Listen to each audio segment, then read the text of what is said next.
doivent être la règle dans tous les domaines de l'action gouvernementale d'abord. Ensuite, il importe dans ce cadre de développer le dialogue social afin que notre démocratie politique progresse au même titre que notre démocratie sociale. En mai 2005, lors du premier conseil des ministres de son deuxième mandat présidentiel, il a établi la feuille de route en définissant les grandes lignes de son action. Nous avons engagé un certain nombre d'initiatives et un certain nombre de projets fort ambitieux, n'est-ce pas, en matière de logement, en matière d'infrastructures routières, en matière d'électricité, en matière de développement hydraulique, n'est-ce pas? Mais nous avons vu que il y avait un décalage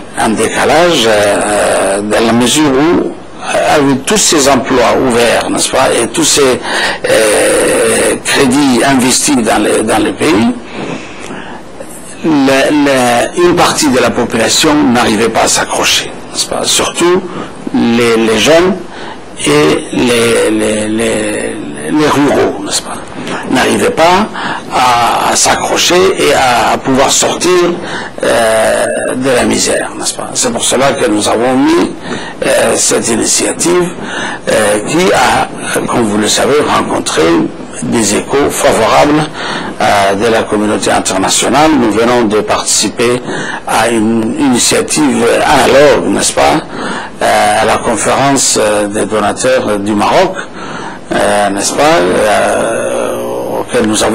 à laquelle nous avons participé sur invitation de nos frères marocains et qui nous permet aussi de voir plus clair dans ce domaine et pour la réussite de notre prochaine conférence de donateurs. La jeunesse est le premier vecteur de l'avenir d'un pays et à rendre obligatoire l'enseignement fondamental jusqu'à l'âge de 16 ans.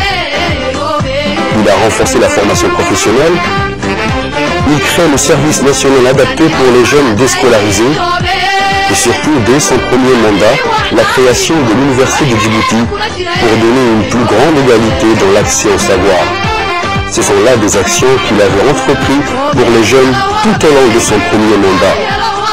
Car notre capital et notre potentiel doit se baser sur les ressources humaines. J'estime que notre capital et notre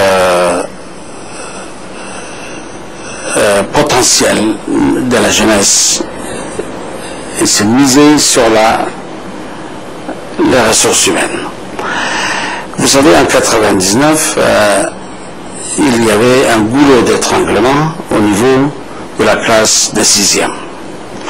La première chose que j'avais fait était d'abolir d'abord cela. Nous avons même pris une vieille caserne, n'est-ce pas, où nous avons créé des salles de classe pour tous ceux qui étaient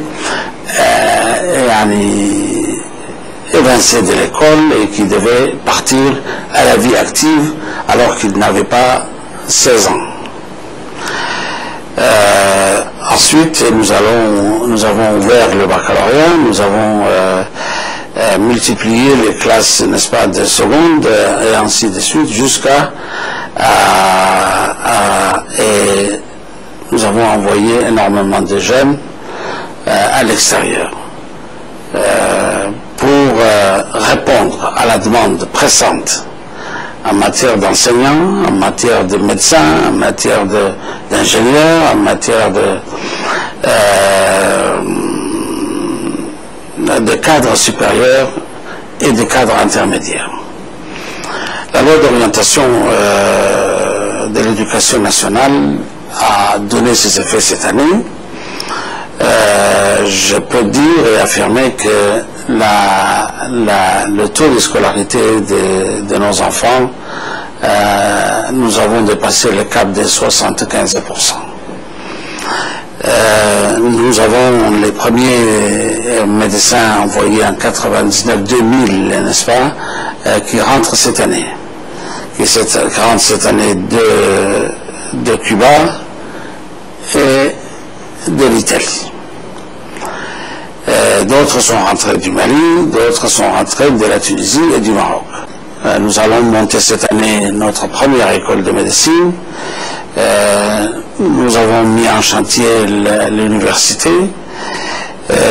Nous allons cette année aussi ouvrir des collèges intermédiaires, des collèges qui permettront aux enfants de pouvoir partir à la vie active et professionnelle, n'est-ce pas, dès la seconde. C'est-à-dire nous allons monter des collèges d'éducation technique et professionnelle où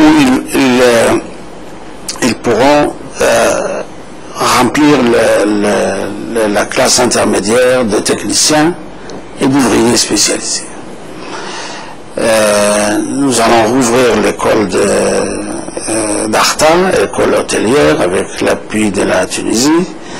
Nous allons également rouvrir le centre de formation professionnelle des pêcheurs à Obok.